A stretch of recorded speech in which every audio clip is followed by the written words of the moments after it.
किया था कि ऐसा कोई फंक्शन होता है क्या, ऐसा कोई फंक्शन होता है क्या जो इवन भी हो और ओड भी हो। बहुत सारे बच्चों ने कमेंट किया भी था कि सर जीरो एक ऐसा फंक्शन है। तो जीरो सच में एक ऐसा फंक्शन होता है जो इवन भी होता है और ओड भी होता है, ठीक है। तो ये सिर्फ इकलौता ऐसा फंक्शन यही है, और कोई ऐसा फंक्शन नहीं है। क्योंकि जीरो को मैं क्या लिख सकता हूँ, मान लो जीरो को मैं ये भी लिख सकता हूँ, zero is equal to zero भी लिख सकते हैं।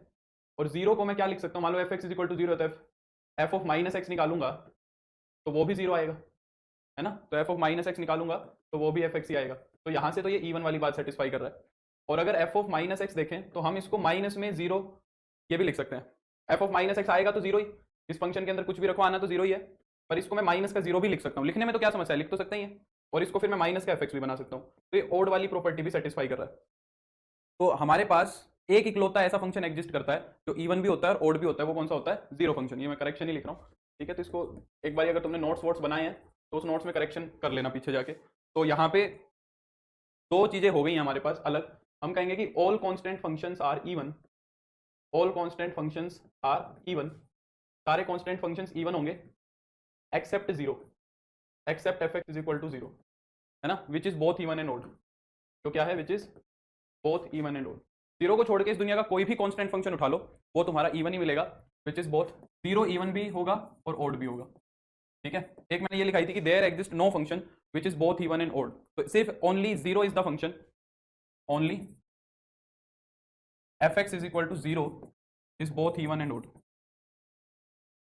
ठीक है। मेरे को एकदम से खुद रियलाइज हुआ, कई बार हम हमारे दिमाग में कुछ ऐसे कंसेप्ट बना लेते हैं और उनको सही मान लेते हैं, है ना। फिर जब वो सामने आते हैं तो फिर एकदम से रियलाइज होता है कि अरे नहीं वो गलत था, ठीक है। तो ये एक छोटी सी करेक्शन है, इसको कर लेंगे। अब हम हमारी शीट को कंप्लीट करते हैं, कल से इनवर्स ट्रिग्नोमेट्रिक फंक्शन को हम शुरू करेंगे। आज जितने भी क्वेश्चन होते हैं, ठीक है, टेलीग्राम पे के ऊपर ट्रिग्नोमेट्री की शीट अपलोडेड है, उसको अच्छे से बैठ के कर लेना, सॉल्यूशंस भी प्रोवाइडेड है, तुम्हें ही करने हैं, मेरे कराने से कुछ नहीं होगा।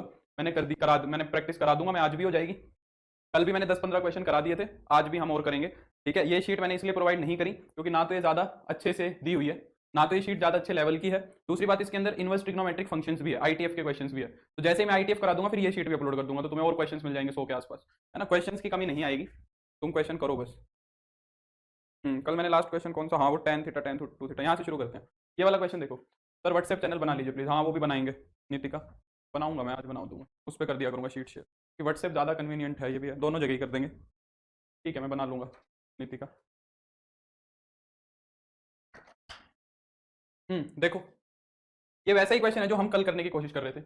अगर tan seven theta tan two theta, अगर tangent of tan seven theta into में टेन टू थीटा अगर वन दिया हुआ है तो टेन थ्री थीटा की वैल्यू पूछ रहा है।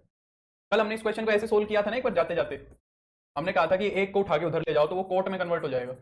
और कोट को हम क्या लिख सकते हैं, नहीं वो नहीं कराऊंगा मैं हिमांशु, मैथ्स की पैडागोजी मुझे आती ही नहीं है, वो मेरे को आती ही नहीं है, वो मैं कैसे पढ़ाऊंगा, वो तुम्हें खुद पढ़ना है ना। प्रीवियस ईयर क्वेश्चन देखो, अमीरुल रियलाइज नहीं होता वो कब होता है। 90 डिग्री माइनस का टू थीटा, तो यहाँ से सॉरी टू थीटा ही आएगा ना, हाँ तो यहाँ से हो जाएगा 9 theta is equal to 90 degree, यानी कि थीटा की वैल्यू 10 डिग्री आ गई। अगर थीटा मेरा 10 डिग्री आ गया तो इसको उठा के मैं यहाँ रख दूंगा, ये कितना बन जाएगा, 10 30 डिग्री बन जाएगा। और 10 30 डिग्री कितना होता है, 1/√3 होता है ना। बिल्कुल रूबल, एकदम ठीक है। नेक्स्ट क्वेश्चन, ये वाला क्वेश्चन देखो, अच्छा सवाल है, कैसे करोगे। साइन थीटा इंटू में कोस थीटा की वैल्यू 1/2 दी हुई है, तो sine raise to the power 6 theta और cos raise to the power 6 theta कितना होगा। अब ना इस क्वेश्चन को करने के दो तरीके हैं, इस क्वेश्चन को करने के दो तरीके। एक तरीका तो ये है कि जिसकी वैल्यू पूछी हुई है यहाँ पे हम अलजेब्रा यूज करें और इस पूरे के पूरे फंक्शन को इसके अंदर कन्वर्ट कर दें और फिर इसकी वैल्यू 1/2 रख दे। या एक दूसरा शॉर्टकट ये है कि एक एंगल ऐसा ढूंढ लो तुम जो इस बात को सेटिस्फाई कर रहा हो। क्या तुम्हें कोई ऐसा एंगल दिख रहा है जो इस बात को सेटिस्फाई करे, क्या कोई ऐसा एंगल दिख रहा है जो इस बात को सेटिस्फाई करे। देखो अगर थीटा की वैल्यू तुम क्या ले लो, 45 डिग्री ले लो, थीटा की वैल्यू अगर 45 डिग्री ले लो तो ये क्या बनेगा, 1/√2, ये भी 1/√2 बनेगा, 1/2 आ जाएगा। यानी कि एक थीटा मुझे ऐसा मिल गया जो इस बात को सेटिस्फाई कर रहा है, तो इसी थीटा को उठा के मैं यहां रख देता हूं। तो ये कितना हो जाएगा, साइन 45 यानी कि 1/√2 की पावर 6, और ये कोस 45 यानी कि 1/√2 की पावर 6, है ना। तो ये कितना बन जाएगा, 1/8 प्लस 1/8 यानी कि 2/8, यानी कि 1/4 ही आ जाएगा। ये भी कितना आएगा, 1/4।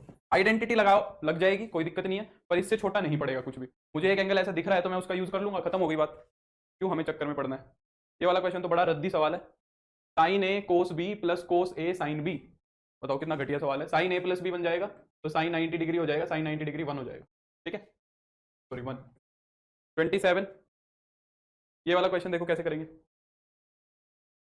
ये वाला क्वेश्चन देखते हैं कैसे करना है। इसमें नीचे मल्टीप्लीकेशन में है ना, साइन 50 डिग्री कोस 80 डिग्री, और नीचे है साइन 30 कोस 20। ठीक है, कैसे करोगे, कैसे करें? देखो यहाँ पे अभी तो कुछ भी नहीं लग रहा है, यहाँ पे अभी तो कुछ भी नहीं यूज हो रहा है। यूज फॉर्मूला हो सकता है एक शर्त पे, अब यहाँ पे sign C minus cos D बन रहा है, या तो इस साइन को कोस में कन्वर्ट करो या इस कोस को साइन में कन्वर्ट करो, ताकि ये सेम बन जाए, फिर मैं C and D formula use कर पाऊं, ताकि मैं C and D formula use कर पाऊं। बिल्कुल निशा। तो हम कोस 80 डिग्री को क्या लिख लेंगे, कोस 80 डिग्री, या साइन को लिख लो, एक ही बात है, कोस 90 माइनस 10 डिग्री, और कोस 90 माइनस थीटा कितना होगा, साइन थीटा बन जाएगा। तो ये वाली जो चीज है ये कितना बन जाएगा, साइन 50 डिग्री माइनस का साइन 10 डिग्री अपॉन में कोस 30 डिग्री इंटू में साइन 20 डिग्री, ये बन जाएगा। जो कि ये क्या बन जाएगा, sign C minus sine D.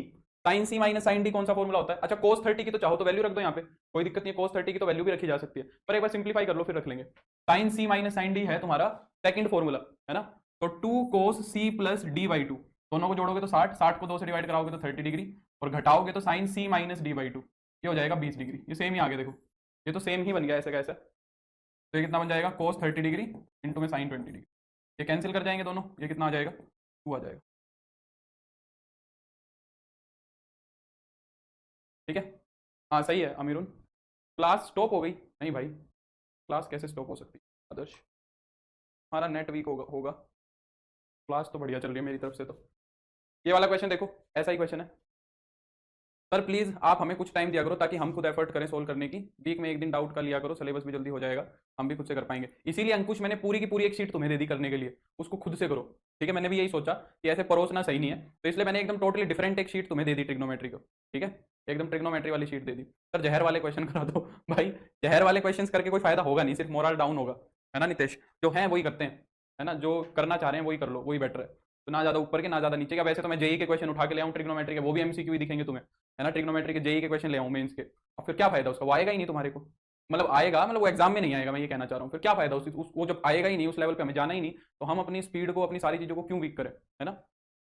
Competition smart study से होता है, ना कि मेहनत करने से। मेहनत करो पर स्मार्टली करो, ठीक है, इतना पागलों की तरह लगने की जरूरत नहीं है। एक टीचिंग एग्जाम दे रहे हो बस, टीचिंग एग्जाम के लिए 10 घंटे पढ़ने की जरूरत नहीं है, 5 घंटे पढ़ने की जरूरत नहीं है, अगर रोज का 1 1.5 2 घंटा निकालो तो मोर देन इनफ है। ठीक है, इतना काफी, और जो पढ़ा रहे हैं उनको तो थोड़ा मोड़ा देखने की जरूरत है। ये देखो क्या बन रहा है, sine C minus sine D cos C plus cos D, तो डायरेक्ट फॉर्मूले, तो डायरेक्ट फॉर्मूले लगा दो। Sine C minus sine D कितना होगा, 2 cos C plus D by 2, 75 plus 15 हो जाएगा 90, 90 में 90/2 हो जाएगा 45, और sine C plus D by 2, C minus D by 2, तो 60 घटाओगे तो 30, कोस सी प्लस कोस डी है 2 cos C plus D by 2, जब जोड़ दोगे तो 45 डिग्री हो जाएगा, और घटा दोगे तो 30 डिग्री हो जाएगा। क्या कट गया, 2 कोस से 2 कोस कट गया, ये tan 30 बन गया, tan 30 कितना होगा, 1/√3। ठीक है, practice sheet Nisha Telegram channel पे मिलेगी, मैथमेटिक्स बाई मयंक। ये वाला बताओ, if a plus B plus C is equal to pi है, अगर a plus B plus C की वैल्यू कितनी है, पाई है, तो sign 2a plus sign 2b की वैल्यू कितनी होगी? सर मैथ्स में सेफ स्कोर कितना होना चाहिए out of 100 for TGT maths? यार देखो पिछली बार तो कट ऑफ, पिछली बार तो 200 सीट खाली गई थी डी ट्रिपल एस बी की, अगर बात करो D triple S B TGT के अंदर 92 कट ऑफ गई थी शायद, और 300 सीट खाली गई थी, मतलब कैंडिडेट एलिजिबल ही नहीं मिले, तो सोचो मतलब खराब हालत थी। तो अगर 100 में से तुम 60-70 क्वेश्चन भी करके आते हो सही, तो काफ़ी है, मोर देन इनफ है, क्योंकि डी ट्रिपल एस बी का लेवल बहुत अच्छा आता है। वो मेहनत के क्वेश्चन, ये तुमने प्रीवियस ईयर क्वेश्चन अगर देखा होगा, तो डी ट्रिपल एस बी में मेहनत नहीं करनी है क्वेश्चन में, वो ऐसा नहीं देगा कि तुम बैठ के सोल्व कर रहे हो 5 मिनट लग रही है, तुम्हारे डी ट्रिपल एस बी के एक सवाल को ज़्यादा से ज़्यादा 10-20 सेकंड लगेंगी ज़्यादा से ज़्यादा, तो सवाल का अगर पूरा टाइम इवेल्युएट करोगे तो 50 मिनट लगेंगी ज़्यादा से ज़्यादा, है ना, 50 मिनट, बहुत जोर मार लो तो 60 मिनट, इससे ज़्यादा का टाइम नहीं लगेगा। ये देखो sine C plus sine D बन रहा है, ये फॉर्मूला लग जाएगा, तो 2 sine C plus D by 2, C plus D by 2, तो 2a प्लस 2b बाई 2, इसको डिवाइड कराओगे तो ये a प्लस बी बन जाएगा, और कोस सी माइनस डी बाई 2, तो ये a माइनस बी। अच्छा, a प्लस बी को मैं क्या लिख सकता हूँ, a प्लस बी को मैं लिख सकता हूँ 180 डिग्री माइनस सी लिख सकते हैं, ये बन जाएगा कोस a प्लस बी। ये बन गया cos 180 minus theta, sorry sine 180 minus theta, sine 180 minus theta होता है साइन थीटा इंटू में कोस a प्लस बी। ठीक है, तो 2 sine C cos a minus B है, प्लस नहीं है, माइनस है, तो कौन सा आंसर आ जाएगा, सी आंसर आ जाएगा। Next, the general value of theta satisfying the equation this. Solution पूछा है, एक सिंपल सी इक्वेशन बनाई है, कुछ भी नहीं करना है, सिंपल सी एक साइन के अंदर इक्वेशन बनाई है, इसके फैक्टर देखो क्या बनेंगे। प्रोडक्ट कितना चाहिए, 2 2 4। ये इंपॉर्टेंट क्वेश्चन है ट्रिग्नोमेट्री के अंदर, ट्रिग्नोमेट्रिक इक्वेशन बहुत इंपॉर्टेंट है, ये बात ध्यान रखना, ठीक है। तो ये कितना हो जाएगा, 2 की 2 से गुना कराओगे तो माइनस का 4, सम चाहिए माइनस का 3। तो फैक्टर बन रहे हैं हमारे 2 साइन स्क्वायर थीटा माइनस का 4 साइन थीटा प्लस का साइन थीटा माइनस का 2 इज इक्वल टू 0 हो जाएगा। यहाँ पे अगर हम देखें तो 2 साइन थीटा कॉमन आ जाएगा, ये बन जाएगा साइन थीटा माइनस का 2, और यहाँ से 1 कॉमन आ जाएगा, ये हो जाएगा sine theta minus 2 is equal to 0। अगर फैक्टर बनाए तो साइन थीटा माइनस 2 इंटू में 2 sine theta plus 1 is equal to 0 हो जाएगा। आइदर या तो साइन थीटा की वैल्यू 2 होगी, क्या साइन थीटा 2 हो सकता है, साइन थीटा की वैल्यू कभी 2 नहीं हो सकती, तो ये वाला केस तो रिजेक्ट हो जाएगा तुम्हारा। ये करना पड़ेगा, यहाँ से साइन थीटा की वैल्यू कितनी हो जाएगी, -1/2। अब एक बार इसको थोड़ा ध्यान से देख लो, ये π/6 π/2 तो हो ही नहीं सकते, ये वाला केस बन सकता है। तो -1/2 कहाँ होगा साइन, या तो थर्ड क्वाड्रेंट में होगा या फोर्थ में होगा। ये 1/2 कहाँ होगा, π/6 पे, 1/2 होगा π/6 पे। हमें थर्ड क्वाड्रेंट और फोर्थ क्वाड्रेंट का एंगल निकालना है। थर्ड का कैसे निकलता है, पाई प्लस π/6 करके, और फोर्थ का कैसे निकलेगा, 2π माइनस π/6 करके। और इनफैक्ट ये वाला देखो 5π/6 एंगल है, सेकंड क्वाड्रेंट का एंगल है, यहाँ पे पाई में से घटाया गया है। सेकंड क्वाड्रेंट में तो साइन पॉजिटिव होगा, सेकंड क्वाड्रेंट में तो साइन +1/2 वैल्यू लेगा, हमें -1/2 चाहिए। तो या तो एंगल मुझे दिखना चाहिए था 7π/6 या दिखना चाहिए था 11π/6, है ना। तो ये ऑप्शन भी गलत है फिर, तो नन ऑफ दीज इसका आंसर है। नन ऑफ दीज वाले ऑप्शन सबसे डेंजरस होते हैं, है ना। नेक्स्ट ये वाला क्वेश्चन देखो क्या कह रहा है, द वैल्यू ऑफ कोट 40, ठीक है, the value of cot 40 upon में tan 50 is equal to 1/2 cos 35 sin 55। ये तो बहुत घटिया सवाल है। कोट 40 और tan 50 बराबर होंगे, cos 35 और sin 55 भी बराबर होंगे, होंगे कि नहीं होंगे, क्योंकि tan को कोट में कन्वर्ट करोगे तो कैसे करोगे, tan 50 को लिख सकते हैं 90 - 40, तो tan 90 माइनस थीटा हो जाएगा कोट थीटा, तो कोट से कोट कट गया। सिमिलरली इसको चेंज कर सकते हैं, तो ये तो बन गया 1 और ये बन गया 1/2, तो 1/2 आंसर आ गया, ठीक है। नहीं समझे, नेक्स्ट ये वाला सवाल देखो, इसकी मैं स्टेटमेंट एक बार चेक कर लेता हूँ। tan A tan B plus tan A cot B upon sine A secant B minus sine square B upon में कोस A, हाँ ठीक है। और A प्लस B की वैल्यू 90 डिग्री दी हुई है ना, तो करो कैसे करोगे। फिर ये क्वेश्चन दिन में करा था और एक ऑप्शन और था वो भी मैच नहीं कर रहा था घटना चक्कर से। हाँ बिल्कुल आदर्श, कौन सा क्वेश्चन था, ये वाले क्वेश्चन को कैसे अप्रोच करोगे, secant A tan A cot A secant B। एक तरीका तो हम ये कर सकते हैं, अगर थोड़ा छोटा तरीका यूज करना है तुम्हें, अगर थोड़ा सा छोटा तरीका यूज करना है तो या तो A और B को कुछ मान लो, जैसे मान लो A को 30 डिग्री मान लिया, B को 60 डिग्री मान लिया, और फिर इसको मैं सोल्व कर लूँ, ये देख लूँ ये क्या एक्सप्रेशन आ रहा है, इसका क्या कर लूँ मैं, क्या एक्सप्रेशन आ रहा है ये देख लूँ, और फिर A और B की वैल्यू यहाँ भी रख लूँ, देख लूँ कौन सा ऑप्शन मैच कर रहा है। ये एक आसान तरीका है, कैलकुलेशन में पढ़ने का चक्कर नहीं होगा हमारा, है ना, हमें अलजेब्रा में जाने की जरूरत नहीं पड़ेगी। तो मेरे ख्याल से ऐसे कर लें, A की वैल्यू तो ले लेता हूँ मैं 30 डिग्री, और B की वैल्यू मैं ले लेता हूँ 60। अच्छा 45 45 क्यों नहीं ली, 45 45 मैंने क्यों नहीं ली ये बताओ, 45 45 में क्या समस्या है, अगर मैं पूछूं तुमसे तो 45 45 में एक समस्या हो जाएगी। अगर 45 लोगे ना तो देखो ये दोनों ऑप्शन सेम वैल्यू 1 निकाल के देंगे, हम फंस जाएंगे कि ये वाला सही है कि ये वाला सही है। 30 डिग्री पे कोई समस्या नहीं है, 30 पे तीनों अलग आएंगे और ये बी है ये तो टोटली डिफरेंट आएगा, है ना। तो ए को 30 ले लो, बी को 60 ले लो, है ना। सबसे आसान तो यही तरीका रहेगा। और बाकी बाकी तुम अगर इसको अलजेब्रा से करना चाहो तो बी की वैल्यू निकालो, यहाँ से बी की वैल्यू कितनी आएगी, 90 डिग्री माइनस ए, जहां जहां पे बी एंगल दिख रहा है वहां वहां पे 90 डिग्री माइनस ए रख दो, और फिर इसको सिंप्लीफाई कर लो, ए में सोल्व हो जाएगा ये, और फिर आंसर मिल जाएगा मुझे। बाकी ऐसे देखो tan 30 कितना होगा 1/√3, बी कितना रखना है 60, tan 60 होगा √3, tan ए कितना होगा 1/√3, कोट बी भी कोट 60 ये भी 1/√3, अपॉन में साइन ए साइन 30 होगा 1/2, सीकेंट 60 होगा 2, सीकेंट 60 कितना होगा 2 होगा, रूट को आगे बढ़ाओ, माइनस में साइन स्क्वायर बी, बी कितना है 60 डिग्री, साइन 60 कितना होता है √3/2, उसका स्क्वायर करोगे तो 3/4 हो जाएगा, और कोस स्क्वायर ए, कोस ए कितना होगा वो भी √3/2 ही होता है, तो उसका स्क्वायर, ये तो कैंसिल ही हो जाएंगे, हम यूं ही दुखी हो रहे हैं, अगर 30 और 60 लोगे तो ये तो कैंसिल ही हो जाएंगे 30 और 60 पे, है ना, 30 और 60 पे तो कैंसिल ही हो जाएंगे, खैर सेम आएगा 3/4, रख रहे हो तो रख ही लो, तो ये कैंसिल हो गया, यहाँ पे √3 से √3, यहाँ पे 2 से 2, देखो रूट के अंदर क्या बन गया, ये हो गया 1 + 1/3 अपॉन में 1 और माइनस का 1, तो ये कितना हो गया देखो, ये हो गया तुम्हारा एलसीएम लोगे तो 3/4, एलसीएम लोगे तो ये हो जाएगा, नहीं नहीं 4/3, 3/4 नहीं 4/3, 4/3 - 1 ये हो जाएगा √1/3, यानी कि 1/√3। अब देखो 1/√3 किस में आ रहा है, सीकेंट ए रखोगे, ए रखोगे तो ये हो जाएगा कितना 2/√3, tan ए निकालोगे तो 1/√3 हो जाएगा, कोट ए निकालोगे तो √3 हो जाएगा, सीकेंट बी निकालोगे तो 2, तो हमारा tan ए सही आंसर है। बिल्कुल अंशु, हमारा सही आंसर क्या है? 10A। क्लियर? नेक्स्ट, ये वाला क्वेश्चन देखो, अच्छा लग रहा है। क्या कह रहा है? कह रहा है if the solution of the equation 7 cos x plus 5 sin x is equal to 2k plus 1 is possible. कह रहा है इसका सॉल्यूशन अगर पॉसिबल है तो k की वैल्यू कितनी हो सकती है, ये पूछ रहा है। k की वैल्यू कितनी हो सकती है? कल हमने एक ऐसा इक्वेशन किया था, अगर तुम्हें याद हो, ऐसा एक नहीं बल्कि दो दो क्वेश्चन किए थे। हमने ऐसी इक्वेशन को कैसे सोल्व किया था, तुम्हें याद है? हमने ऐसी इक्वेशन को पहले एक फंक्शन में रिड्यूस कर लिया था। हमने ऐसी इक्वेशन को एक फंक्शन में रिड्यूस कर लिया था, और उसको रिड्यूस करने का तरीका भी मैंने तुम्हें बताया था कि अगर a cos x प्लस का b sin x एक्सप्रेशन तुम्हें दिया हुआ है तो हम किससे डिवाइड कराते हैं। अच्छा, मैं इसके पीछे तुम्हें थोड़ी सी कहानी बता देता हूं, ये आगे भी थोड़ा काम आएगा। जब भी हमें a sin x या a cos x plus b sin x दिया होता है तो हम क्या ट्राई करते हैं, हम इसको डिवाइड करा देते हैं किससे? रूट ए स्क्वायर प्लस बी स्क्वायर से, है ना? मैंने कल बताया था।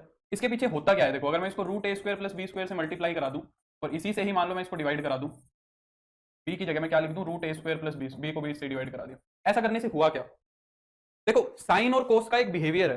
साइन और कोस का क्या बिहेवियर है कि उनका अगर स्क्वायर करके सम किया जाए तो 1 आता है, ये बिहेवियर है। अगर इस दुनिया के कोई भी दो ऐसे नंबर हैं, इस दुनिया के कोई भी अगर दो ऐसे रियल नंबर हैं जिनका स्क्वायर करने पे और जोड़ देने पे 1 आ रहा है, तो वो दोनों साइन और कोस की तरह बिहेव कर रहे हैं। अगर तुम ए को साइन मानोगे तो ऑटोमेटिकली बी की वैल्यू कोस ही निकल के आएगी। अगर तुम बी को साइन मानोगे तो ऑटोमेटिकली ए कोस निकल के आएगा। तो जब ऐसे दो रियल नंबर मुझे मिल जाते हैं तो फिर मैं उनको साइन कोस का पेयर बोल देता हूं। जैसे कल तो मेरे साथ ऐसी चीज हो रही थी कि डायरेक्ट पता लग रहा था, जैसे कि मान लो 1 sin x plus 1 cos x था, तो मैंने इसको रूट टू से डिवाइड करा दिया था।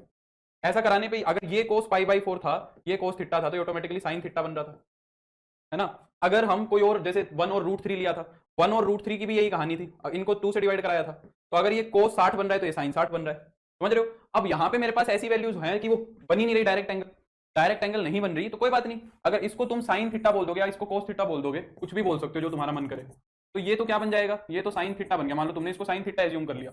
अगर तुमने इसको साइन थीटा माना है ए अपॉन रूट ए स्क्वायर प्लस बी स्क्वायर को, अगर तुम यहां से कोस थीटा निकालोगे भी ना, निकालना भी चाहोगे, तो यही आएगा 1 माइनस साइन स्क्वायर थीटा का रूट। जब ये यहाँ वैल्यू रखोगे तो यही वैल्यू निकल के आएगी ऑटोमेटिकली। तो अगर साइन थीटा ये है तो सॉरी साइन एक्स आएगा यहाँ पे, कोस एक्स। अगर साइन थीटा ये है तो ऑटोमेटिकली ये वाली चीज क्या बनेगी, ये ऑटोमेटिकली कोस थीटा ही बनेगी। चाहे तुम निकाल के देख लो। समझ रहे हो? तो ऐसा करके फिर हम क्या करते हैं, इसको एक फंक्शन में रिड्यूस कर लेते हैं, ये हमारी आइडेंटिटी बन जाती है। ठीक है, ये कहानी है इसके पीछे की। जैसे यहाँ पे 7 और 5 है, कल हमने ऑलरेडी ऐसे 2 क्वेश्चन किए थे, तो इतनी समस्या नहीं आएगी अब इसको एक फंक्शन में रिड्यूस कराने के लिए मुझे क्या करना है, रूट ए स्क्वायर प्लस बी स्क्वायर से डिवाइड कराना है। इस केस में रूट ए स्क्वायर प्लस बी स्क्वायर कितना बनेगा, रूट में 49 प्लस में 25, यानी कि रूट 64 बनेगा। रूट 64 तो मेरा कितना होता है, 5 होता है, 64 ही आएगा ना? हाँ 64 आएगा। यानी कि मुझे पूरी इक्वेशन को किससे डिवाइड कराना चाहिए, मुझे पूरी इक्वेशन को 8 से डिवाइड कराना चाहिए।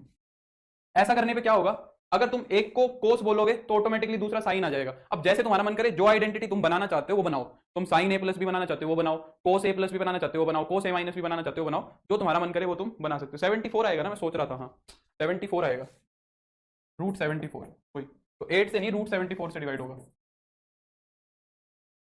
अब ये तुम्हारी मर्जी है कि तुम आइडेंटिटी कौन सी बनाना चाहते हो। वो किस पे डिपेंड करेगा कि कौन सी आइडेंटिटी बनेगी, वो इस पे डिपेंड करेगा कि तुम इसको क्या एज्यूम कर रहे हो। इसको अगर इसको तुमने कोस एज्यूम कर लिया तो ये साइन बन जाएगा, तो कोस है कोस भी प्लस साइन है साइन भी हो जाएगा। अगर तुमने इसको साइन एज्यूम कर लिया तो साइन है कोस भी, कोस है साइन भी बन जाएगा। वो तुम्हारी इच्छा है, जो तुम करना चाहो। अब क्वेश्चन को कोई खास डिमांड नहीं है, जो तुम्हारा मन करे वो कर लो, है ना? बाकी मैं तो जनरली साइन का फॉर्मूला बनाता हूँ, क्योंकि उसमें फिर एक तो ये साइन चेंज नहीं होता। अगर कोस का बनाओगे तो फिर बीच में माइनस आएगा, और साइन का बनाना चाहो साइन का बना लो। तो मान लो मैंने इसको क्या बोल दिया, 7/√74 को मैंने कह दिया कि से, इसको मैंने क्या बोल दिया, इसको साइन थीटा बोल दिया, तो ऑटोमेटिकली जो कोस थीटा आएगा वो ऑटोमेटिकली 5/√74 ही बनेगा। ठीक है, तो इसको मैं क्या लिख दूंगा, साइन थीटा इंटू में कोस एक्स प्लस में कोस थीटा इंटू में साइन एक्स। ये क्या बन गया, 2k प्लस 1 अपॉन में √74। ये देखो ये क्या बन रहा है, sine A cos B plus cos A sine B. तो इसको मैं क्या लिख सकता हूँ, sine of A plus B is equal to 2k plus 1/√74। अच्छा, उसने सॉल्यूशन पूछा भी नहीं हुआ है, उसने सॉल्यूशन पूछा भी नहीं है, उसने हमसे सिर्फ क्या पूछा है कि अगर ये इसका सॉल्यूशन पॉसिबल है तो ऐसी कितनी k की वैल्यू होंगी जो इसको सेटिस्फाई करेंगी, number of integer values of k, ऐसे कितने के होंगे। अब ये इक्वेशन आई है तो यहां से तुम्हें क्या पता लग रहा है, एक इनइक्वालिटी चाहिए कि तुम्हें, एक कंडीशन चाहिए कि तुम्हें। मुझे पता लग रहा है कि साइन की वैल्यू ये होगी, और साइन के बारे में मुझे ये पता है कि जो साइन है ना वो -1 से बड़ा और -1 से छोटा ही रहता है। मुझे ये बात पता है, साइन जो है वो -1 से बड़ा और 1 से छोटा ही रहता है, ये बात पता है हमें। तो यानी कि इस एक्सप्रेशन को मैं क्या कह सकता हूं कि साइन ऑफ एक्स प्लस जो थीटा है वो -1 से 1 के बीच में रहेगा। और ये वाली जो चीज है मैंने निकाल ली 2k प्लस 1 अपॉन में √74। Is less than equal to 1। अब यहाँ से सोल्व करना तुम्हारी जिम्मेवारी है।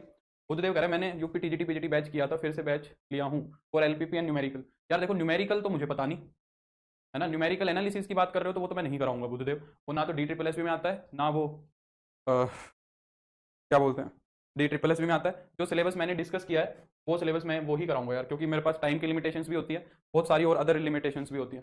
ठीक है, तो मैं कोई फेक प्रोमिस नहीं करूंगा बिल्कुल भी। अब यहाँ से इसको सोल्व करने की कोशिश करते हैं। -1 आएगा, सॉरी -1, तो ये कितना हो जाएगा, माइनस का √74 less than equal to 2k+1 less than equal to √74। अगर मैं 1 को घटा दूँ तो माइनस का √74 -1 less than equal to 2k less than equal to √74 -1, और फिर मैं 2 से डिवाइड करा दूँ तो माइनस का √74 -1/2 less than equal to k less than equal to √74 -1/2। ये अप्रोक्सीमेटली तुम्हें देखना पड़ेगा ये कितना है, अप्रोक्सीमेट देखना है, क्योंकि मुझे k की वैल्यू इंटीजर बतानी है बस। अब √74 अप्रोक्सीमेटली कितना होगा, 8 का स्क्वायर होता है 64, 8 का स्क्वायर होता है 64, तो ये 8 पॉइंट समथिंग मिलेगा, मान लो 8 पॉइंट समथिंग मिला। ठीक है, यानी कि अगर ये 8 पॉइंट समथिंग है माइनस का और उसमें -1 करोगे तो ये माइनस का 9 पॉइंट समथिंग होगा। माइनस के 9 पॉइंट समथिंग को अगर 2 से डिवाइड कराओगे तो ये कितना हो जाएगा, 9 से ज्यादा, तो ये 4 पॉइंट समथिंग आएगा ओवरऑल, माइनस का 4 पॉइंट समथिंग वैल्यू आएगी। हाँ वो ऑफिशियल आंसर है नितेश, उनमें काफ़ी सारे गलत भी हैं, वो ऑफिशियल पेपर है जो मैंने DSSS का पेपर दिया है तुम्हें, वो ऑफिशियल है।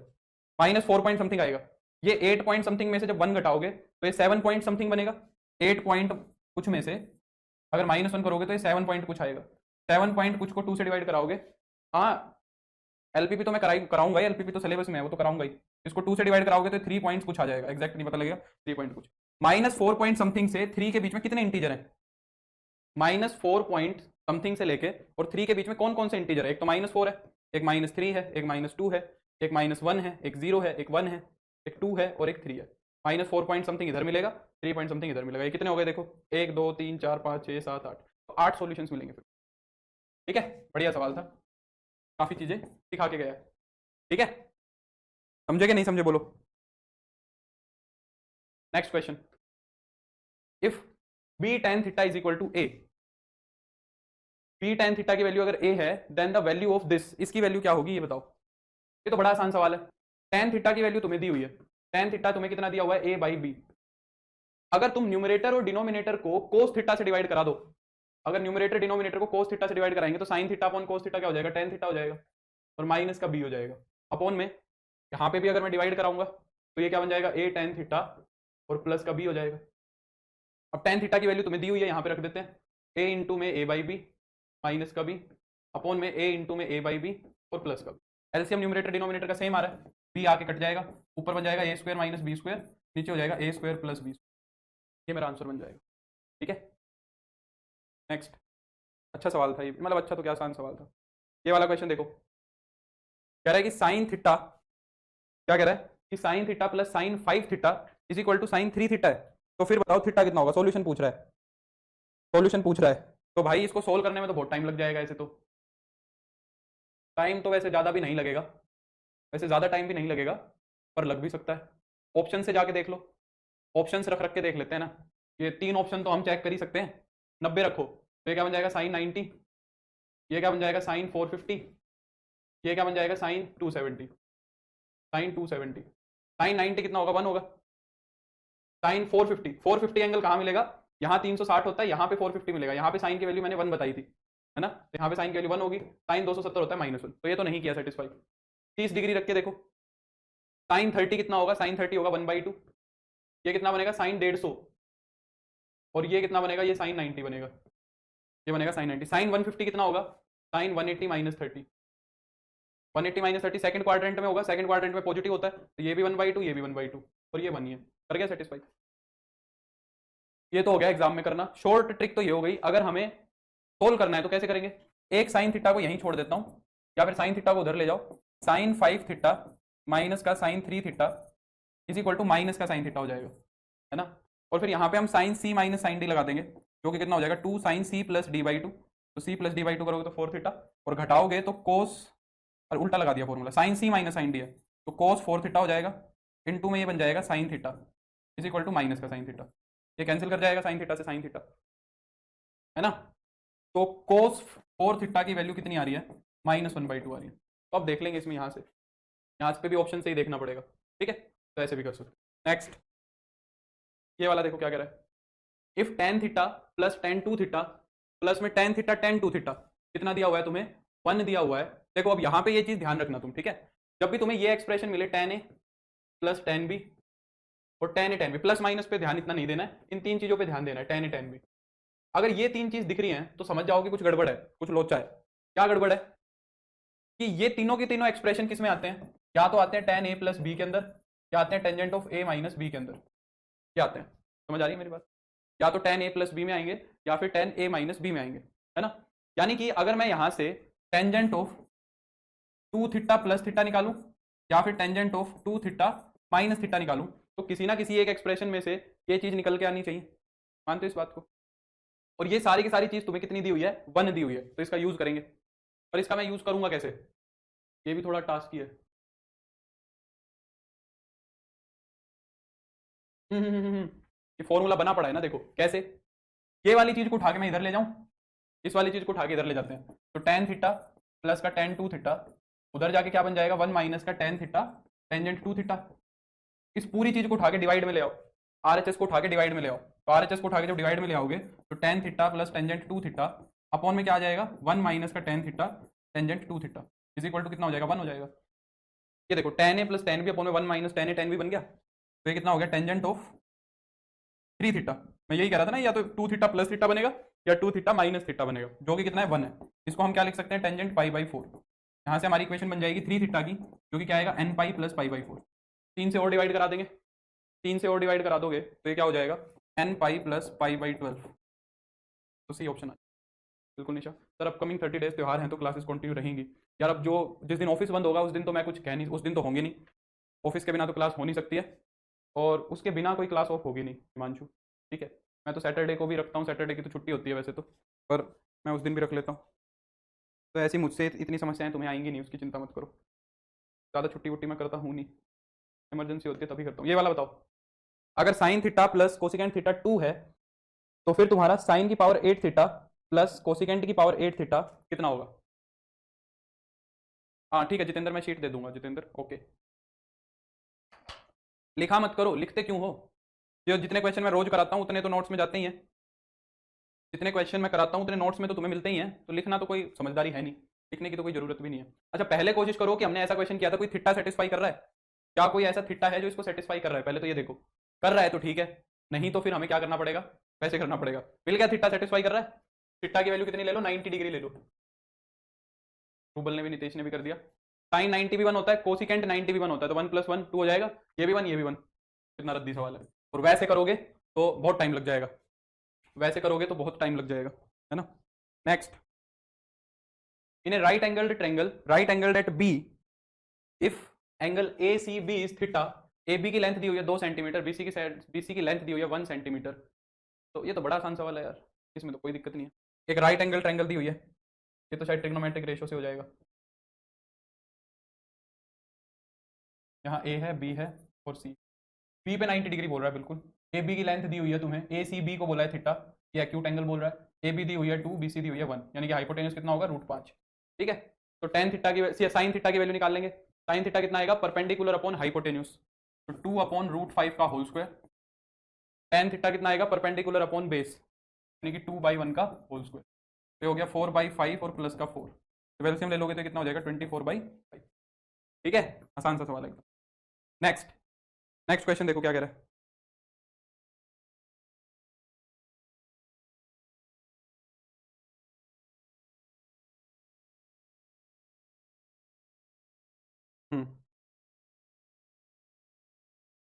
ये वाला क्वेश्चन, अरे अच्छा, हाइट्स एंड डिस्टेंस आ गया, हाँ ये भी तो करना था, हाइट्स एंड डिस्टेंस भी तो करना था, ठीक है। ये वाले क्वेश्चन अब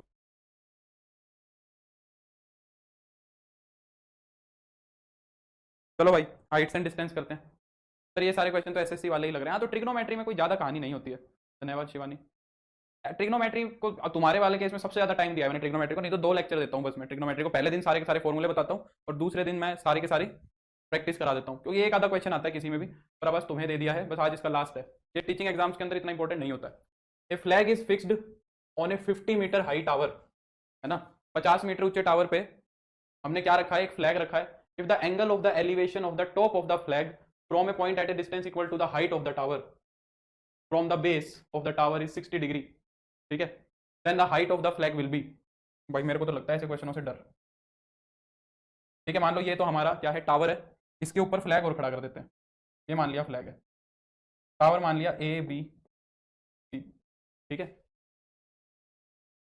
फिर क्या कह रहा है, हाँ 50 मीटर हाई टावर है, टावर क्या है 50 मीटर हाई है ना। तो एंगल ऑफ एलिवेशन पूछ रहा है, एंगल ऑफ एलिवेशन इसका टॉप का, इस टॉप का एंगल ऑफ एलिवेशन पूछ रहा है, कहाँ से, कितनी दूर से, from the base of the tower. अच्छा ये दिया हुआ है, सॉरी एंगल ऑफ एलिवेशन दिया हुआ है तुम्हें यहाँ से, कितना दिया हुआ है, ये वाला एंगल पूरा का पूरा 60 दिया हुआ है, और ये डिस्टेंस कितना, ये डिस्टेंस भी 50 मीटर ही है, ये डिस्टेंस भी 50 मीटर ही है, ठीक है।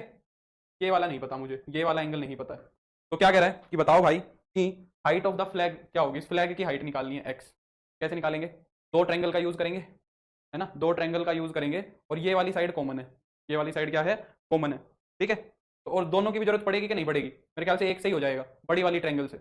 इसका तो कोई यूज ही नहीं बचा, फिर इसका क्या यूज है, जो मैंने ड्रॉ करी थी इसका तो कोई यूज नहीं है, इतने से ही काम चल जाएगा। अगर यहीं से हम टेंजेंट 60 कैलकुलेट करें, टेंजेंट 60 यहाँ से क्या होगा, परपेंडिकुलर अपॉन बेस होगा, उस वाले की तो जरूरत भी नहीं है, क्या ही जरूरत है, हमें एक्स ही तो निकालना है। तो 50 plus x perpendicular upon base में कितना हो जाएगा, 50 ही हो जाएगा। टेन 60 डिग्री कितना होगा, √3, ये हो जाएगा 50 प्लस एक्स अपॉन में 50, क्रॉस मल्टीप्लाई करा तो 50 √3 is equal to 50 plus X, X की वैल्यू हो जाएगी 50 √3 माइनस का 50। डी ऑप्शन सही है ना, बिल्कुल अंशु। नेक्स्ट नेक्स्ट क्वेश्चन देखो क्या कह रहा है, क्या कह रहा है, the angle of the elevation of the sun when the length of the shadow of a tree is √3 times the height of the tree.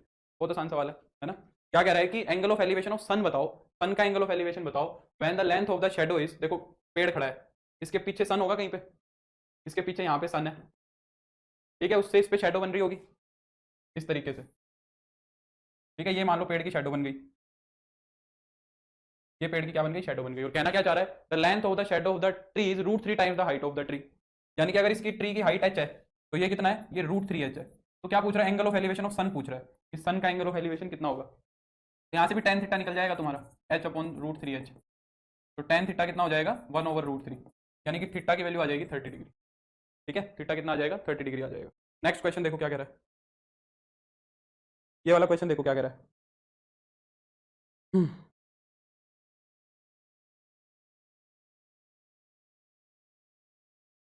देखो ए tree is broken down, A tree is broken by wind, एक पेड़ को आंधी ने तोड़ दिया है, हवा ने तोड़ दिया है।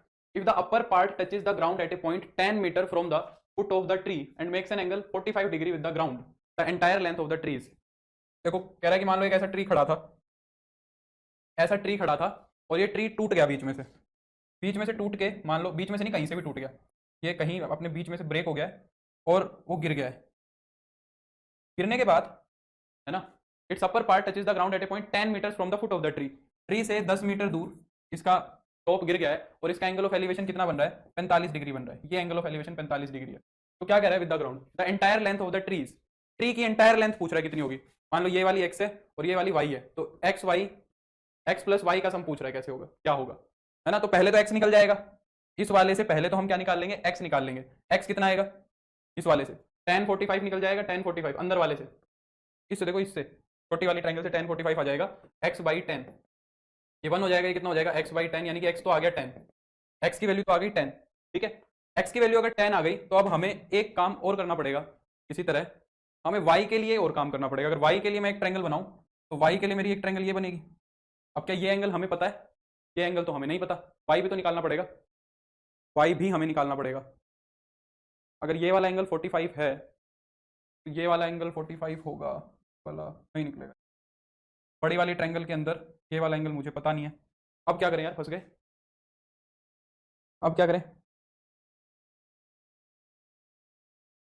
अच्छा एक चीज का तो दिमाग लगाया ही नहीं हमने, एक चीज का दिमाग नहीं लगाया, ये वाला निकालने की बजाय तुमने ये चीज सोची, ये पेड़ टूट के अगर इधर गिरा है, ये पेड़ टूट के अगर इधर गिरा है तो जितना ये ऊपर था उतना ही तो इधर गिरा होगा, यानी कि ये वाला भी वाई होगा, ये वाली लेंथ भी वाई होगी, है ना, ये वाली लेंथ भी क्या होगी, वाई होगी। मोनी ने आंसर निकाल दिया, है ना। ये देखो बीसी जो है, अगर ये वाई है तो ये भी वाई होगा, जितना पेड़ टूट के गिरा उतना ही तो गिरा होगा, ये तो दिमाग ही नहीं लगाया मैंने। तो यहाँ से वाई निकाल लेंगे, वाई निकाल लेंगे, और बेस दिया हुआ है तो हाइपोटेन्यूस अपॉन बेस, ये कितना हो जाएगा, cos 45 हो जाएगा, यानी कि टेन कोस 45 यानी कि 1/√2, यानी कि 1/√2 का मतलब कितना हो जाएगा ये 2 इंटू में 5√2, 5√2 हो जाएगा। क्या चक्कर है, उल्टा कर दिया यार मैंने। हाइपोटेन्यूस अपॉन बेस निकाल रहे हैं, सीकेंट 45 बनेगा। हाइपोटेन्यूस अपॉन बेस निकाल रहे हैं तो सीकेंट 45 बनेगा। सीकेंट 45 होता है √2, तो टेन√2 हो जाएगा। मैं इन क्वेश्चंस में ना थोड़ा कम कंफर्टेबल रहता हूँ, पता है, क्योंकि 10th वाला पार्ट है, तो दोनों को जोड़ दो तो सी आंसर हो जाएगा। बिल्कुल मोहित, वही करना था। नेक्स्ट, ये वाला क्वेश्चन देखो क्या कह रहा है। कह रहा है कि ये man from the top of a 100 metre high tower sees a car moving towards the tower at an angle of depression of 30 degree. ठीक है, हाँ पाइथागोरस भी यूज कर सकते हैं। The angle of depression becomes 60 degree, थोड़ी देर के बाद एंगल ऑफ डिप्रेशन 60 हो गया। The distance in metres travelled by the car during the time. देखो एनसीईआरटी का क्वेश्चन है 10वीं का, भाई मुझे तो पता नहीं, देखो सच बता रहा हूँ। कह रहा है कि एक मैन है जो टॉप ऑफ द टावर पे खड़ा है, टावर की हाइट है 100 मीटर, तो एक कार आ रही है उसकी तरफ। पहले जो कार का एंगल ऑफ डिप्रेशन है, एंगल ऑफ डिप्रेशन है वो कितना है, मान लो कार इस पोजीशन पे है शुरू में, वो कितना कह रहा है कि 30 डिग्री है, यानी कि ये वाला एंगल ऑफ डिप्रेशन ये होता है 30 डिग्री। नीचे की तरफ देखते हैं तो हॉरिजॉन्टल के साथ जो एंगल बनता है वो, अब वो 30 बोल लो या ये वाला 30 बोल लो, बात तो बराबर ही है। वहां से एलिवेशन देख लो या यहाँ से डिप्रेशन देख लो, सेम मिलता है। कह रहा है कि कुछ टाइम के बाद कार और इधर आ गई, कार क्या हुआ थोड़ी और पोल की तरफ आ गई। पोल की तरफ आने के बाद देखा हमने तो देखो एंगल बड़ा हो रहा है ना, तो एंगल ऑफ डिप्रेशन जो था बढ़ गया। हॉरिजॉन्टल तो यही है, अब एंगल ऑफ डिप्रेशन कह रहा है कि 60 हो गया, यानी कि ये वाला एंगल 60 बन गया। ABCD, तो क्या कहना चाह रहा है तुमसे कि कार ने कितना ट्रेवल कर लिया, कार ने कितना ट्रेवल कर लिया, यानी कि एक्स निकलवाना चाह रहा है। ठीक है, ये एक्स निकलवाना चाह रहा है, तो एक्स निकालने के लिए हमें क्या करना है, दोनों ट्रायंगल्स का यूज कर लेंगे, है ना, और कुछ तो दिया नहीं। अच्छा, इस 100 का यूज करके तुम ये वाली साइड निकाल सकते हो, 100 का यूज करके BC निकल जाएगा। तो पहले हम क्या कर लेंगे, tan 60 निकाल लेंगे। इस 60 डिग्री एंगल का यूज कर लो, कितना हो जाएगा, परपेंडिकुलर अपॉन बेस BC। तो BC जो है वो तुम्हारी हो जाएगी 100 अपॉन tan 60, यानी कि √3, यानी कि 100√3/3, ये तो हो जाएगी BC। अब क्या करो, बड़ी वाली ट्रायंगल का यूज कर लो, तो tan 30 हो जाएगा। tan 30 कितना होगा, 100 अपॉन बेस कितना बन गया, 100√3/3 और प्लस का x, ये बन गया, है ना, ये बन जाएगा। मेरे को रेशनलाइजेशन करना चाहिए था कि नहीं करना चाहिए था, शायद रेशनलाइजेशन नहीं करता तो ज़्यादा बेटर रहता, तो रेशनलाइजेशन मत करो, तो ये हो जाएगा 100/√3 प्लस का x। ठीक है, tan 30 की वैल्यू रख दो, कितना आ रहा है आंसर, B आ रहा है सबका, कर लेना अब इसको आगे से, यहाँ से x की वैल्यू फाइंड आउट कर लेना। ठीक है, नेक्स्ट, और देखो ये वाला क्वेश्चन देखो क्या कह रहा है।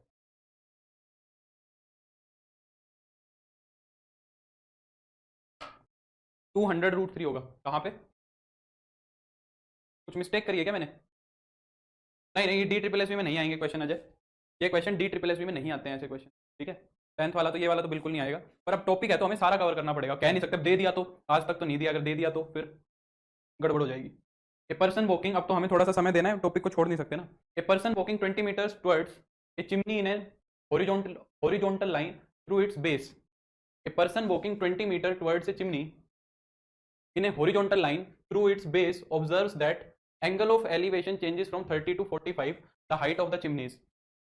तो चिमनी की हाइट पूछ रहा है, उन्होंने ने आंसर बता दिया। भाई मेरे को तो ये क्वेश्चन वैसे ही करने आते हैं लंबे वाले तरीके से, इनकी ट्रिक्स भी होती है ना जल्दी जल्दी करने की, मुझे तो आते नहीं वो ट्रिक्स, साफ बात है। ठीक है, तो कह रहा है कि एक चिमनी है,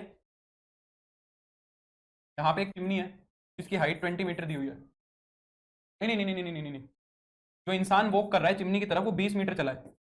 ठीक है, a person walking 20 metres towards chimney, chimney की तरफ 20 मीटर चला है, through its base observe the angle of elevation, पहले तो 30 डिग्री था और फिर वो कितना हो गया, 45 डिग्री हो गया। तो तुमसे कह रहा है कि the height of the chimney बताओ, चिमनी की हाइट कितनी है, मान लो ये h है, तो ये पूछ रहा है कितनी होगी, है ना। तो कैसे करेंगे, दो रिलेशन बन जाएंगे मेरे ख्याल से, एक बार तो बड़ी वाली ट्रायंगल से और एक बार ही छोटी वाली ट्रायंगल से। ठीक है, एक बार तो बड़ी वाली ट्रायंगल से निकाल लो और एक बार छोटी वाली ट्रायंगल से निकाल लो, तो इक्वेशन बन जाएगी मेरे ख्याल से। छोटी वाली ट्रायंगल से BC साइड कितनी आएगी, देखो h अपॉन में BC, ये हो जाएगा tan 45, h अपॉन में BC हो जाएगा tan 45, यानी कि 1, यानी कि जो h की वैल्यू है वो तो BC आ गई, यानी कि ये BC तो h है।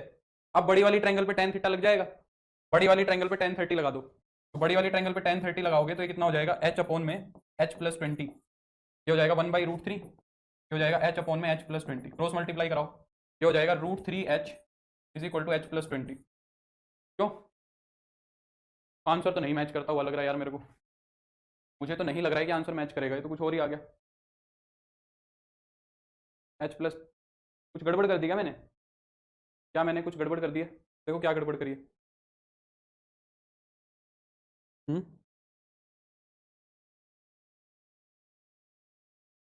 नहीं नहीं ठीक तो है, ठीक है ठीक है ठीक है। इधर आएगा तो √3h - आएगा। मैं भी क्या दिमाग घूम गया मेरा। तो हो जाएगा √3 - 1 = 20, तो h की वैल्यू हो जाएगी 20/√3 - ठीक है ठीक है ना। तो इसका रेशनलाइजेशन कर दोगे। अगर इसका रेशनलाइजेशन कर देंगे तो ये हो जाएगा 20 इंटू में √3 + 1/3 - 1, 3 - 1 होगा 2, यहाँ हो जाएगा 10, तो 10 इंटू में √3 + 1, ये ऑप्शन सही है। ठीक है, मेरे ख्याल से काफ़ी हो गया है, मेरे ख्याल से काफ़ी हो गया है। मैं ITF शुरू कर रहा हूँ, मैं ITF शुरू कर रहा हूँ। पर RPSC 2 ग्रेड का सेम है, बट क्वेश्चन नहीं हो पा रहे हैं मल्टीपल रिवीजन के करने के बाद भी। सर PYQs की ऐड करिए प्लीज शीट। मोहित यार, अब RPSC का टारगेट लेके तो हमने ये बैच शुरू नहीं किया था, है ना। तो या तो मुझे तुम शेयर करो, फिर मैं देखूंगा उसके अंदर क्या है। ठीक है मोहित, मैं यार ईमेल भी देखना भूल गया तुम्हारा। ठीक है, तो मुझे ईमेल करके या तो प्रीवियस ईयर भेजो, ताकि मुझे आइडिया लगे। अगर सिलेबस सेम है तो मैं क्वेश्चन वो ऐड कर लिया करूंगा, है ना। मुझे तो प्रैक्टिस करानी है, तुम मुझे पेपर्स भेज दो या तो, है ना। टॉपिक वाइज क्वेश्चन भेज दो तो बहुत अच्छा है। टॉपिक वाइज क्वेश्चन भेज दो, अगर तुम्हारे सेम क्वेश्चन है और मुश्किल आते हैं तो मैं वो करा दिया करूंगा। मैं तो बेस्ट सिलेक्शन करके क्वेश्चन कराता हूँ, सारे क्वेश्चन मैं नहीं करा सकता, समझ रहे हो। सारे क्वेश्चन कराना पॉसिबल नहीं है। मेरे को जो सबसे सही सेट दिखता है मैं वो करा देता हूँ। करना तो तुम्हें ही पड़ेगा अब आखिर में। मेरे को लग रहा है मैं आगे बढ़ता हूँ, इतना प्रैक्टिस काफ़ी है, तुम खुद से कर लेना, है ना। मैं ITF शुरू करता हूँ, समय खराब करने का कोई फायदा नहीं है। हमें आधा घंटा मिला है तो इसका यूज़ कर लेते हैं। हमारा जो नेक्स्ट टॉपिक है वो होगा इनवर्स ट्रिग्नोमेट्रिक फंक्शन का। Inverse trigonometric function, inverse trigonometric functions को शुरू कर रहे हैं हम, शॉर्ट में इसको बोल के चलेंगे ITF शुरू करते हैं, ठीक है। तो ITF क्या है देखो, क्या है, ट्रिग्नोमेट्रिक फंक्शंस का इनवर्स है। ट्रिग्नोमेट्रिक फंक्शंस का क्या है, इनवर्स है। Inverse of trigonometric function. हमने फंक्शन भी पढ़ लिया, हमने इनवर्स भी पढ़ लिया, हमने सब कुछ पढ़ लिया। अब हमने जो ट्रिग्नोमेट्रिक फंक्शन देखे हैं उनका इनवर्स निकालना है। हमने जो ट्रिग्नोमेट्रिक फंक्शन पढ़ लिया उनका इनवर्स कैलकुलेट करना है। हमारे पास 6 ट्रिग्नोमेट्रिक फंक्शन है, sin x cos x tan x secant x, ये सारे 6 ट्रिग्नोमेट्रिक फंक्शन है। जैसे हमने हर फंक्शन का इनवर्स निकाला है वैसे ही हमें ट्रिग्नोमेट्रिक फंक्शन का इनवर्स निकालना है। अगर तुम्हें याद हो तो जब हम इनवर्स निकाल भी रहे थे रिलेशन फंक्शन के अंदर, तो वहां पे ट्रिग्नोमेट्रिक फंक्शन का इनवर्स नहीं निकलवाया उसने, और कुछ कुछ क्वेश्चन थे भी। उसका रीजन यही है कि क्योंकि अलग से एक टॉपिक में डील किया जाता है, और ऐसा क्यों किया जाता है ये भी समझेंगे। तो एक एग्जांपल से ही समझते हैं, बेसिक से एग्जांपल से। मान लो fx = sin x फंक्शन है, इसका मैं इनवर्स निकालना चाह रहा हूँ। fx = sin x का मैं क्या निकालना चाह रहा हूँ, इनवर्स निकालना चाह रहा हूँ। अब इनवर्स निकालने की पहला स्टेप आगे बढ़ाने की कंडीशन क्या होती है कि फंक्शन का इन्वर्टिबल होना जरूरी है, तभी तो इनवर्स निकाल पाओगे। इन्वर्टिबल होने का मतलब क्या है कि फंक्शन तुम्हारा 1 1 भी होना चाहिए और फंक्शन तुम्हारा ऑन टू भी होना चाहिए। तुम्हारा फंक्शन 1 1 भी होना चाहिए और तुम्हारा फंक्शन ऑन टू भी होना चाहिए। पर अगर साइन एक्स के बारे में कुछ बात याद हो तुम्हें, तो साइन एक्स ना तो 1 1 होता है और ना ही ऑन टू होता है। साइन एक्स इनफैक्ट क्या होता है, मैनी 1 होता है और इन टू होता है। फिर हम इसके इनवर्स की क्यों बात कर रहे हैं, इसका इनवर्स तो एग्जिस्ट ही नहीं करेगा। ये फंक्शन इन्वर्टिबल ही नहीं है, नॉट इन्वर्टिबल, यानी कि ये फंक्शन बाइजेक्टिव नहीं है, तो इसका इनवर्स भी नहीं निकल सकता। तो फिर इसके इनवर्स की बात करने के लिए हमने थोड़ी सी एडजस्टमेंट्स करी, हमने इसको इन्वर्टिबल बनाया। हमने देखा कि अगर इसकी डोमेन को थोड़ा सा ट्रिम कर दें हम, और इसकी को डोमेन को भी ट्रिम कर दें। मैंने एक लाइन तुम्हें बताई थी शुरू में रिलेशन फंक्शन में, मैंने क्या कहा था कि कोई भी फंक्शन अपनी रेंज के ऊपर हमेशा ऑन टू होता है। याद है मैंने कहा था अगर किसी भी फंक्शन की को डोमेन की जगह रेंज लिख दोगे तो फिर को डोमेन और रेंज तो बराबर ही हो गई। रेंज में तो हर एलिमेंट को प्री इमेज मिलती है। तो ऑन टू बनाना तो कोई टास्क नहीं है, ऑन टू तो 1 मिनट में बन जाएगा। आर की जगह पे हमारा फंक्शन अभी रियल से रियल पे है, तो यहाँ पे इस रियल को उठा के यहाँ से रिप्लेस करके इसकी डोमेन, इसकी रेंज रख देंगे हम क्या रख देंगे, इसकी रेंज उठा के रख देंगे। लोन टू तो बन गया ये। अब टास्क क्या है कि इसको 1 1 कैसे बनाया जाए। तो इसको 1 1 बनाने के लिए हमने इसकी डोमेन को ट्रिम किया। ठीक है, हमने क्या किया, हमने इसका ग्राफ देखा। साइन एक्स का ग्राफ अब सबको पता है। अब ये कंफर्टेबल काम हो जाता है, हम सीक्वेंस से सारी चीजें पढ़ रहे हैं तो तुम्हें चीजें थोड़ी समझ आ जाएंगी। साइन एक्स का ग्राफ ऐसा होता है, साइन एक्स का ग्राफ कुछ ऐसा होता है। अगर यहां देखें तो हमारा फंक्शन ना तो मतलब यहाँ पे तुम्हारा 1 है, यहाँ पे हाईएस्ट वैल्यू 1 है और लोएस्ट वैल्यू -1 है। अगर तुम देखो तो फंक्शन पीरियोडिक है इनफैक्ट, तो वैल्यू तो बार बार रिपीट करेगा। पीरियोडिक फंक्शन है तो वैल्यू तो रिपीट करेगा ही। हमने क्या किया, हम बोले इस पूरे ग्राफ को मैं देखूंगा ही नहीं, मैं फंक्शन की डोमेन को ट्रिम कर दूंगा, काट दूंगा, छोटा कर दूंगा। तो जिस भी मैथमेटिशियन ने किया, मुझे नहीं पता किसने किया, उसने एक देखा कि वो बोला -π/2 से शुरू करो और π/2 तक की ही बात कर लो बस। अब डोमेन सिलेक्ट करने के टाइम पे एक चीज ध्यान रखनी बहुत जरूरी है। डोमेन को सिलेक्ट करने के टाइम पे एक बात को ध्यान रखना बहुत जरूरी था कि डोमेन ऐसी होनी चाहिए जो ये सारी वैल्यू एटलीस्ट निकाल के तो दे, है ना। मतलब ऐसी डोमेन रखो जिसमें -1 से लेके 1 तक की सारी वैल्यूज निकल के तो आए। तो मैंने देखा कि अगर यहाँ पे -π/2 पे फंक्शन -1 वैल्यू ले रहा है, -π/2 पे फंक्शन ने -1 वैल्यू ली है, और फिर जैसे जैसे मैं डोमेन को आगे बढ़ाता जा रहा हूँ फंक्शन -1 से 0 की तरफ बढ़ता जा रहा है। 0 पे आया तो फंक्शन 0 तक हो गया, यानी कि -1 से 0 तक की सारी वैल्यूज ले ली। और 0 से जैसे जैसे मैं π/2 तक बढ़ता गया तो हमारे फंक्शन ने 1 तक सारी वैल्यूज ले ली। तो जीरो से माइनस पाई बाई टू तक तो जीरो से -1 की वैल्यूज आ गई और जीरो से पाई बाई टू तक 1 की वैल्यूज आ गई, यानी कि मेरा काम तो हो गया। तो हमने क्या किया फिर, इसको जो बचा हुआ डोमेन था उसको काट दिया। हम बोले हमें अब इससे कोई मतलब ही नहीं है। यहां से मैंने इसको क्या किया, मेरे फंक्शन को ट्रिम कर दिया। बस मैं इतना ही बात करना चाह रहा हूं साइन एक्स को। अब अगर मैं तुमसे पूछूं क्या तुम्हें कोई ऐसी एक्स की वैल्यू दिख रही है, वाई पे भी सिर्फ इतनी बात करनी है तुम्हें, वाई एक्सिस को भी सिर्फ तुम्हें इतना ही देखना है। अब अगर मैं तुमसे बात करूं तो क्या तुम्हें कोई भी ऐसी दो वैल्यूज दिखेंगी जिन पे हमारा साइन एक्स सेम वैल्यूज लेगा? ऐसा कोई नहीं है। सबके ऊपर एक इंडिविजुअल क्या आएगी, तुम्हारी एक इंडिविजुअल वैल्यू आएगी। कहीं पे भी दो एलिमेंट्स की सेम इमेज नहीं आएगी। तो मैंने क्या किया, मैंने डोमेन को मॉडिफाई कर दिया और मैं क्या बोला कि डोमेन लेके चलो भाई -π/2 से π/2 का क्लोज इंटरवल, -π/2 से π/2 का क्लोज इंटरवल लेके चलो और रेंज में को डोमेन में लिख दो उसकी रेंज ही। अब अगर मैं तुमसे पूछूं कि इस डोमेन से रेंज तक साइन एक्स तुम्हारा, इस डोमेन से रेंज तक साइन एक्स तुम्हारा 1 1 ऑन 2 है कि नहीं है? अब 1 1 भी है बढ़िया से, कोई भी ऐसी दो वैल्यूज नहीं मिल रही है जिस पे तुम्हारा फंक्शन सेम वैल्यू ले रहा हो और को डोमेन के हर एलिमेंट की प्री इमेज भी दिख रही है, तो यानी कि ऑन टू भी है। अब जाके हमारा साइन एक्स क्या हो गया, बाइजेक्टिव हो गया। अब जाके मेरा साइन एक्स बाइजेक्टिव हो गया। अब मैं इसका इनवर्स भी बता सकता हूं, अब ये इन्वर्टिबल है। अब मैं यहां से बात करनी शुरू कर सकता हूं।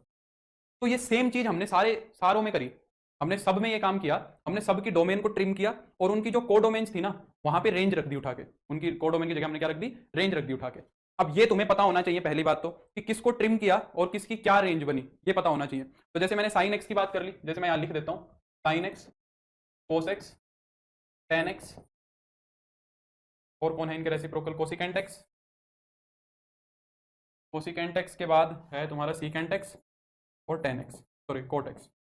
इन सब की ट्रिम्ड डोमेन और ट्रिम्ड को डोमेन तुम्हें याद रहनी चाहिए, ठीक है ना। यहाँ पे मैं इसकी डोमेन लिख रहा हूँ, तो यहाँ पे मैं इसकी को डोमेन या रेंज बोल दो, को डोमेन लिख रहा हूँ पर वो रेंज ही है, ठीक है। जहाँ पे हमारा फंक्शन 1 1 बना और ऑन 2 बना, ठीक है। साइन एक्स की अगर मैं डोमेन की बात करूँ तो साइन एक्स की डोमेन हमने देख ली -π/2 से π/2 तक, और जो इसकी को डोमेन है वो मैंने मान ली -1 से 1 तक। कोस एक्स के केस में अगर हम देखें, कोस एक्स का ग्राफ यहां से चलता है और ऐसे जाता है, ऐसे जाता है। अब इसमें अगर मैं -π/2 से π/2 तक की बात करूं तो कोस ने नेगेटिव वैल्यूज तो ली नहीं, सारी पॉजिटिव वैल्यूज लिए, देखो ऊपर ऊपर ही रहा है, तो वहां पे वो डोमेन काम नहीं करी। तो हमने वो डोमेन कौन सी ले ली, 0 से पाई तक की ले ली, ठीक है। यहां से शुरू किया 0 से और पाई तक, यहाँ पे नीचे तक ले गया। यहाँ पे शुरू किया 0 से और यहाँ तक पाई तक ले गया, इतनी डोमेन ले ली। फिर रेंज तो इसकी हमें पता ही है, सेम ही होती है, -1 से 1 तक।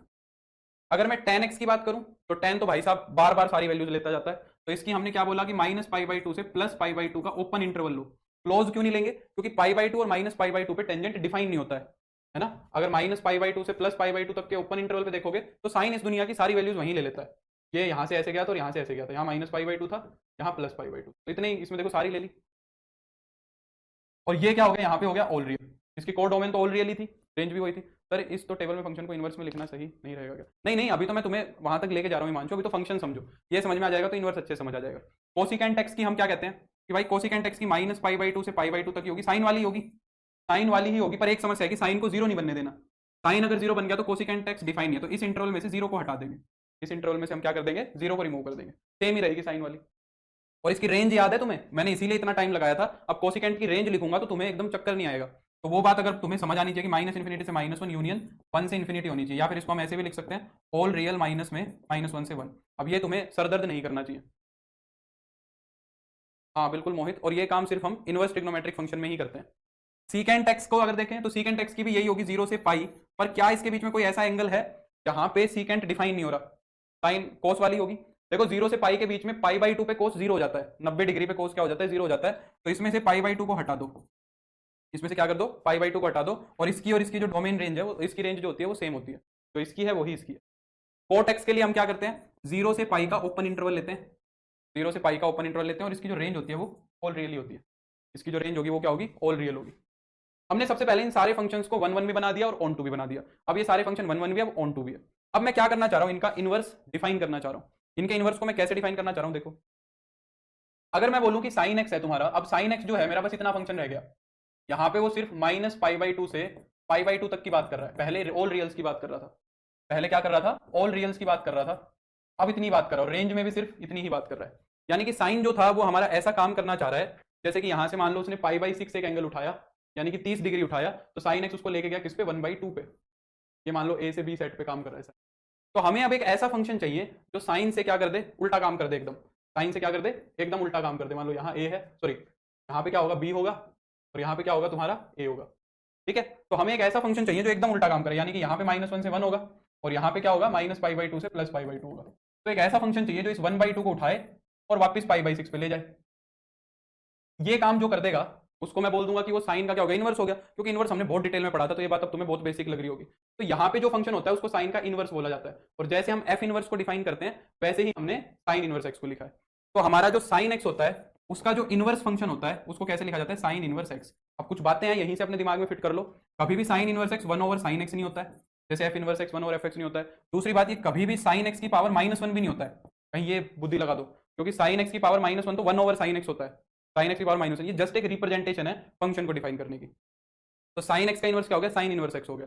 अब अगर यहाँ पे एक चीज देखो कि साइन ने क्या काम किया था, π/6 को उठा के 1/2 पे भेजा था, यहाँ पे तो इस चीज को हम ऐसे लिखेंगे, और यहाँ पे इस चीज को हम फिर कैसे लिखेंगे कि साइन इनवर्स ने 1/2 को उठाया और π/6 पे ले गया। ये हमारे इनवर्स ट्रिग्नोमेट्रिक फंक्शन का काम हो गया। ये क्या हो गया, हमारे इनवर्स ट्रिग्नोमेट्रिक फंक्शन का काम हो गया। इस चक्कर में एक जरूरी बात क्या हो गई कि साइन एक्स की जो डोमेन थी -π/2 से π/2, रेंज थी -1 से 1। इस चक्कर में डोमेन और रेंज पलट गई, साइन इनवर्स एक्स की डोमेन हो गई -1 से 1 और इसकी रेंज हो गई -π/2 से +π/2, तो इंटरचेंज हो गई डोमेन और कोडोमेन्स, है ना। तो इनवर्स ट्रिग्नोमेट्रिक फंक्शन के केस में जो डोमेन और कोडोमेन्स होती हैं वो सारी इंटरचेंज हो जाती हैं। अब तुम्हें अगर ये बात समझ में आई थी तो इनकी डोमेन और साइन इनवर्स ट्रिग्नोमेट्रिक फंक्शन की जो डोमेन्स और कोडोमेन्स हैं वो तुम्हें याद करने में 1% की दिक्कत नहीं आएगी। ठीक है, इनकी डोमेन और कोडोमेन याद करने में तुम्हें 1% की कोई समस्या नहीं आएगी। ये याद है कि नहीं है इससे फर्क नहीं पड़ता है, तुम्हें ये वाली चीज याद होनी चाहिए, क्या, sine inverse x, cos inverse x, tan inverse x, ठीक है, cosecant inverse x, secant inverse x और कोट इनवर्स एक्स। इनकी डोमेन और रेंज तुम्हें याद होनी चाहिए, डोमेन और रेंज। अब एक बात ध्यान से सुनो, इनकी जो रेंज है, हमने काम कहां पे किया है, हमने डोमेन को ट्रिम किया है, साइन एक्स की डोमेन को ट्रिम किया है तब वो छोटी हुई है। ये जो डोमेन है ये साइन इनवर्स एक्स की कोडोमेन बनी है, क्योंकि एक स्पेशल चीज हुई है यहाँ पे, तो हम इसको कोडोमेन ना बोल के इसको हम क्या बोल देते हैं, प्रिंसिपल ब्रांच बोल देते हैं, प्रिंसिपल ब्रांच, और प्रिंसिपल वैल्यू ब्रांच भी बोल देते हैं कई बार। तो कोडोमेन ना बोल के प्रिंसिपल ब्रांच बोल देते हैं। तुम्हें ये बात ध्यान रखनी है कि प्रिंसिपल ब्रांच से कंफ्यूज नहीं होना है, ठीक है। इस जो साइन इनवर्स एक्स की जो साइन एक्स की जो मॉडिफाइड डोमेन थी वो ही प्रिंसिपल ब्रांच बन रही है, यानी कि कोडोमेन का ही दूसरा नाम रख दिया इसको थोड़ा सा स्पेशल ट्रीट कराने के लिए। तो साइन इनवर्स एक्स की डोमेन हो गई -1 से 1 तक, और इसकी जो प्रिंसिपल ब्रांच है वो हो गई -π/2 से π/2। आईटीएफ के अंदर ये टेबल जो है ये मस्ट है, ये तुम्हें हमेशा बढ़िया तरीके से एकदम टिप्स पे रहनी चाहिए। इसकी डोमेन हो जाएगी ये और कोडोमेन हो जाएगी वो, प्रिंसिपल ब्रांच हो जाएगी 0 से π। tan इनवर्स एक्स की हो जाएगी ऑल रियल -π/2 से +π/2 का open interval. Cosecant inverse x की क्या हो जाएगी ऑल रियल -1 से 1, और इसकी आउटपुट क्या निकल के आएगी, ये -π/2 से π/2, प्रिंसिपल ब्रांच ये हो जाएगी, 0 नहीं देगा ये कभी भी अपनी आउटपुट, ठीक है, क्योंकि 0 इसके अंदर नहीं गया तो कोसिकेंट इनवर्स 0 बाहर कैसे निकाल के देगा। सीकेंट इनवर्स एक्स की अगर डोमेन की बात की जाए तो ये होगी, और इसकी कोडोमेन क्या होगी 0 से π, प्रिंसिपल ब्रांच 0 से π का क्लोज इंटरवल, π/2 को छोड़ देंगे। कोट इनवर्स एक्स के लिए डोमेन ऑल रियल, और जो कोडोमेन है वो तुम्हारी 0 से π का ओपन इंटरवल हो जाएगी। हाँ, रिस्ट्रिक्टेड डोमेन को ही प्रिंसिपल ब्रांच बोलते हैं रवि। रिस्ट्रिक्टेड डोमेन जो होगी वही मतलब है ना, मैं बोल रहा हूँ डोमेन को ट्रिम कर दिया, यानी कि डोमेन को हमने क्या कर दिया, रिस्ट्रिक्ट कर दिया। रिस्ट्रिक्टेड डोमेन हो गई साइन की, और रिस्ट्रिक्टेड डोमेन प्रिंसिपल ब्रांच बन गई साइन इनवर्स एक्स की, है ना। जब डोमेन को काटा तो वो साइन एक्स की थी, फिर जब वो कटी हुई डोमेन इसकी रेंज बन गई तो हमने उसको प्रिंसिपल ब्रांच बोल दिया। अब यहां से एक चीज दिमाग में फिट कर लो कि साइन इनवर्स एक्स से कभी भी तुम्हें -90 से बाहर, -90 से पीछे और 90 से बड़ा एंगल नहीं देखने को मिलेगा। कोस इनवर्स एक्स में से कभी भी तुम्हें 0 से छोटा और 180 से बड़ा एंगल देखने को नहीं मिलेगा। इनकी जो आउटपुट्स हैं वो हमेशा इसमें ही होनी चाहिए, ठीक है। प्रिंसिपल ब्रांच के आगे कोडोमेन लिख दीजिए, हाँ इसको यहाँ पे ये भी लिख दो कोडोमेन, ताकि तुम्हें थोड़ा समझ आए, कोडोमेन ही है, ठीक है। तो ये बात याद कर लेना। तो आज के लिए इतना इंट्रोडक्शन काफी है। हाँ हाँ, कॉन्टिन्यूस तो है ही, फंक्शन अपनी जहाँ पे फंक्शन की जो डोमेन होती है वो वही डिफाइन होती है रवि जहाँ पे फंक्शन कॉन्टिन्यूस होता है। फंक्शन की ऐसी डोमेन कभी नहीं डिफाइन करते हैं जहाँ पे वो कॉन्टिन्यूस नहीं होता है, ठीक है। नहीं कर रहे सर आप DSSB के लिए बेस्ट टीचर हो, ठीक है भाई, धन्यवाद। तो आज के लिए इतना ही कर लेते हैं बस, कल हम इसको आगे बढ़ाएंगे, और ये उससे भी छोटा चैप्टर है, कोशिश करूंगा मैं कल ये कंप्लीट हो जाए और परसों हम इसकी प्रैक्टिस कर लें, ठीक है। इसमें ज़्यादा कुछ नहीं है, कुछ एक चीज़ें हैं वो मैं बताऊंगा, इसके अंदर भी फॉर्मूलेज हैं वो तुम्हें रटने पड़ेंगे, ठीक है। तो चलो अब कल मिलेंगे, आज के लिए काफ़ी है, ट्रिग्नोमेट्री हमने खत्म कर लिया, इसका इंट्रोडक्शन हो गया वो भी काफ़ी है, ठीक है। ये टाइम बच गया, अब कल आते हैं हम इसको डायरेक्ट स्टार्ट कर लेंगे, ठीक है। चलो ठीक है, देखता हूँ रवि मैं, अब ऐसे क्वेश्चन नहीं